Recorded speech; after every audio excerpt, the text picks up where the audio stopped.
Sekarang kita orang bahas money mindset.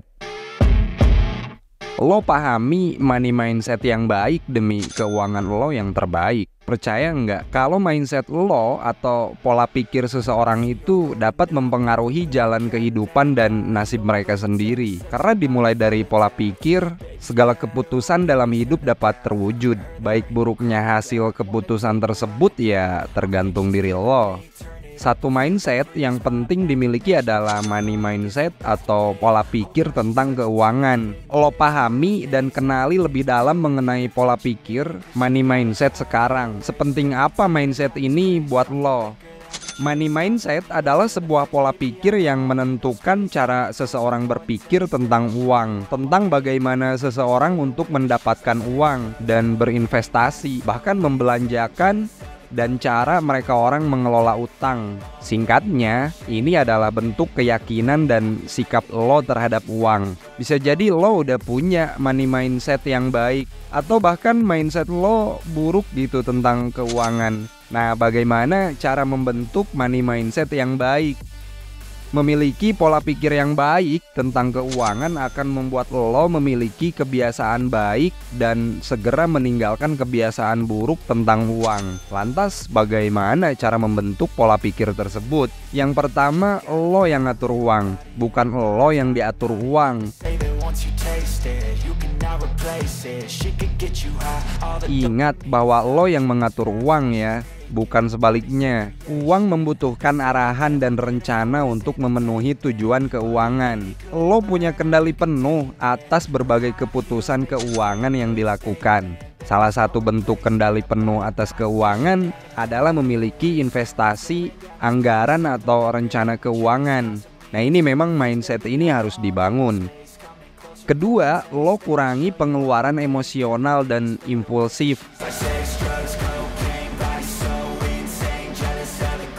Mindset berikutnya yang harus lo miliki adalah mengurangi pengeluaran emosional dan impulsif.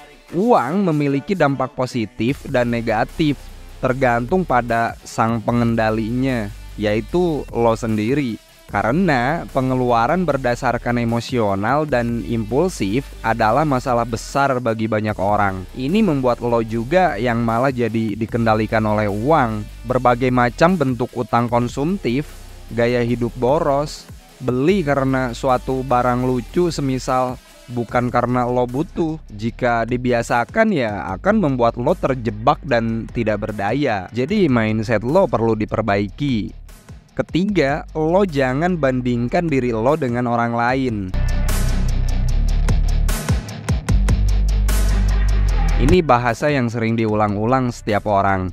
Karena ini kehidupan lo sendiri yang menjalani dan lebih tahu kebutuhan pribadi dan bagaimana cara mengelola uang lo. Nggak perlu mengikuti gaya hidup dan pengalaman orang lain, semisal karena setiap orang memiliki kebutuhannya masing-masing yang tentu saja itu berbeda. Jadinya ya lo nggak perlu lirik sana sini. Mending lo fokus pada keuangan sendiri. Kebiasaan ini justru beresiko membentuk mindset yang toksik tentang keuangan dan membuat lo tidak fokus dalam mencapai tujuan keuangan. Dengan memiliki money mindset yang baik dan benar, lo bisa punya kendali penuh atas hal-hal yang berkaitan dengan kehidupan finansial. Selain itu, lo juga dapat mencapai tujuan keuangan dengan cepat dan tepat, entah itu dengan menabung atau investasi contohnya.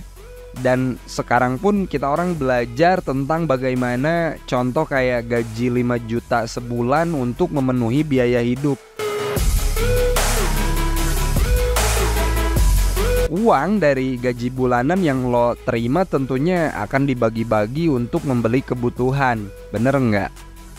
Nah, seringnya uang gaji lewat begitu aja. Apa lo merasa hal yang sama? Ya, soalnya ada banyak hal yang mesti lo bayar. Realistis aja, namanya juga hidup. Bahkan bisa jadi tiap bulan nggak ada sisanya sama sekali. Uang gaji hanya cukup untuk kehidupan sehari-hari dan mungkin sedikit punya simpanan atau buat investasi gitu. Tapi hal tersebut nggak berlaku buat semua orang. Ada orang yang bisa mengatur uangnya sehingga meskipun gajinya pas, mereka orang masih bisa punya dana lebih untuk keperluan lain di luar kebutuhan sehari-hari. Di Indonesia, alokasi gaji bulanan biasanya terdiri dari beberapa komponen, yaitu pertama kebutuhan hidup, kedua mungkin pengen punya tabungan ya untuk nabung, dan yang paling penting gaya hidup di Indonesia tuh. Persentase alokasi gaji bulanan memang berbeda-beda tergantung pada gaya hidup dan kebutuhan individu. Kayak contoh, ini adalah beberapa contoh persentase alokasi gaji bulanan yang umum. Kayak pertama, alokasi untuk kebutuhan hidup lo.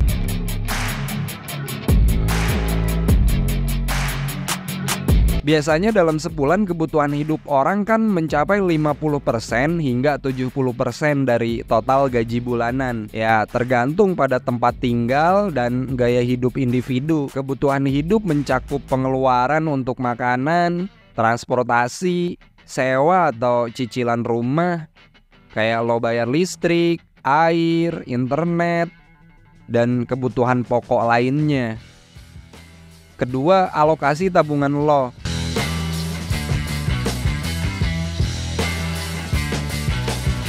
Lo bisa sisihkan 10% hingga 20% dari total gaji bulanan di awal. Tabungan penting untuk mempersiapkan dana darurat dan masa depan. Sebaiknya lo nabung setidaknya 10% lah dari gaji bulanan untuk membentuk dana darurat, dan kayak 20% atau lebih untuk persiapan masa depan lo. Ketiga, alokasi gaya hidup lo.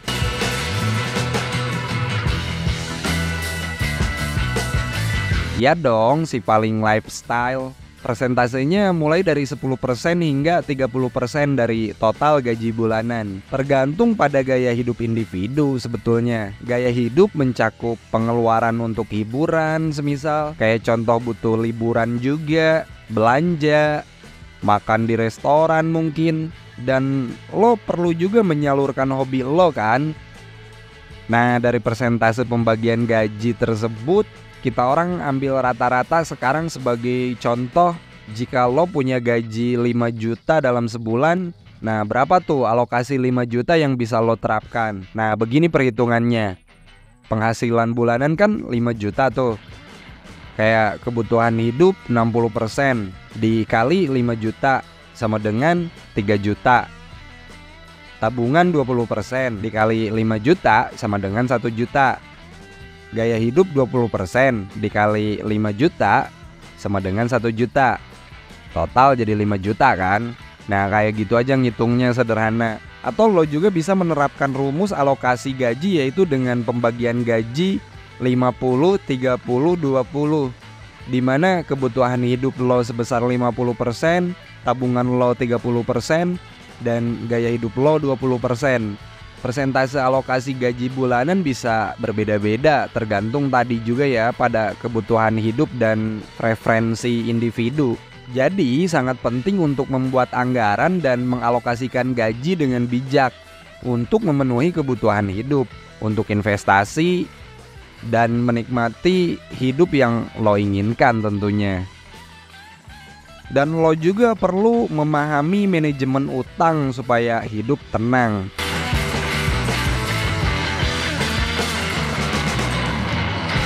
Nah, jika lo punya utang, di era sekarang berutang kan jadi lebih mudah. Lo orang bisa pinjam uang di aplikasi dengan cepat dan praktis. Nah, menurut data dari Otoritas Jasa Keuangan atau OJK, pada bulan April 2023 kemarin ada sekitar 2,38 juta orang yang meminjam uang lewat aplikasi pinjaman online. Nah, ini ngeri ya. Jika dikumpulkan, angka seluruh pinjaman menurut hitungan mencapai 10,35 triliun rupiah loh. Tingkat persentase atau pembayaran kewajiban itu mencapai 90 hari dari tanggal jatuh tempo adalah 2,94%. Artinya banyak orang yang enggak bayar. Angka tersebut masih kalah dengan orang-orang di Jawa Barat yang total pinjaman mencapai 13,5 triliun rupiah. Itu kata OJK. Di bulan April 2023 kemarin, Total pinjaman se-Indonesia sendiri adalah 50,5 triliun rupiah. Angka ini hanya untuk pinjaman dari aplikasi pinjaman online aja katanya. Belum dari bank konvensional, ya pasti banyak juga. Tujuan orang berhutang kan beragam. Mulai dari untuk kebutuhan sehari-hari, kayak contoh beli gadget, kendaraan, kebutuhan mendesak ketika orang-orang membutuhkan uang. Dan lo ya harus punya manajemen utang yang baik. Nah itu kayak gimana caranya? Nah kita bahas sekarang. Yang pertama, lo ketahui kebutuhan dan kemampuan.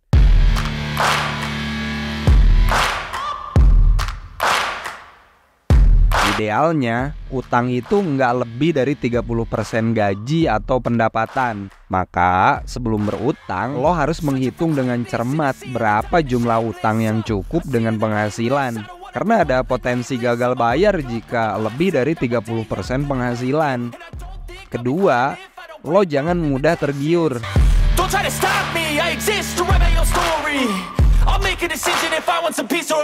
Pahami kebutuhan lo apa aja dalam setiap bulan. Makanya di sini wajibnya ada pencatatan. Jangan mudah lah tergoda dengan diskon atau tingginya gaya hidup orang lain. Nggak perlu memaksakan hal yang di luar kemampuan finansial. Nah yang ketiga, lo jual atau gadai aset semisal. Jika ada pilihan lain selain berhutang, lo bisa jual barang-barang yang punya nilai jual untuk mendapatkan fresh money. Lo juga bisa menggadaikan barang yang lo punya semisal. Dan ketika lo udah punya uang lagi untuk menebusnya, lo bisa kembali mendapatkan barang tersebut. Yang keempat, lo wajib punya dana darurat.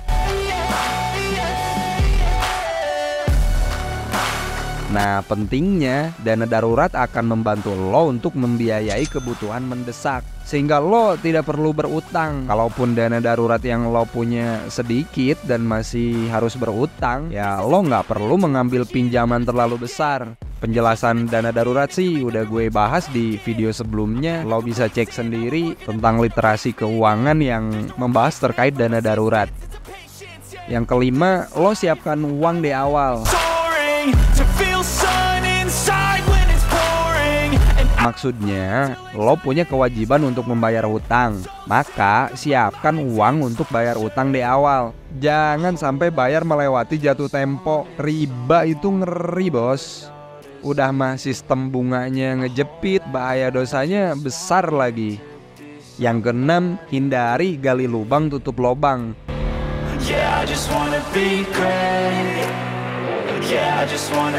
Nah ini nih, jika sudah terlanjur punya utang, hindari membayar uang dari hasil meminjam uang. Opsi ini dipilih supaya terbebas dari utang dengan cepat, ya setidaknya untuk sementara waktu. Tapi lo harus menghindari hal tersebut bro, karena cara ini akan membuat utang lo semakin menumpuk sebetulnya. Dan ini banyak terjadi ya di Indonesia. Yang ketujuh, jangan minimum payment. Jika lo pakai kartu kredit, nah hal ini terjadi pada kartu kredit nih, tanpa sadar. Maka cara melunasi hutang kartu kredit yang sudah lama menumpuk bisa dengan membayar langsung dengan jumlah tagihan.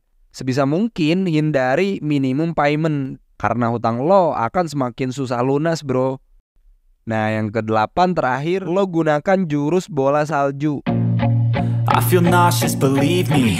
Never had a lot of shit come easy. Susun daftar utang dengan nominal terkecil hingga terbesar. Kemudian siapkan dari nilai yang paling sedikit. Meskipun strategi ini butuh waktu, tapi setidaknya lo mendapat progres sedikit demi sedikit untuk mengurangi utang. Sementara segitu dulu yang bisa gue sampaikan. Kita orang lanjut di lain pembahasan. Pokoknya kita orang terus belajar tentang literasi finansial. Jika lo suka sekarang lo like dan subscribe. Dan jika memang ini benar-benar bermanfaat, kalau nggak keberatan lo share juga ke teman-teman lo. Di channel Ilmu Uang Indonesia ini kita akan membahas lebih banyak lagi tentang problematika keuangan. I swear to God they all let me down. I always fought just to wear the crown.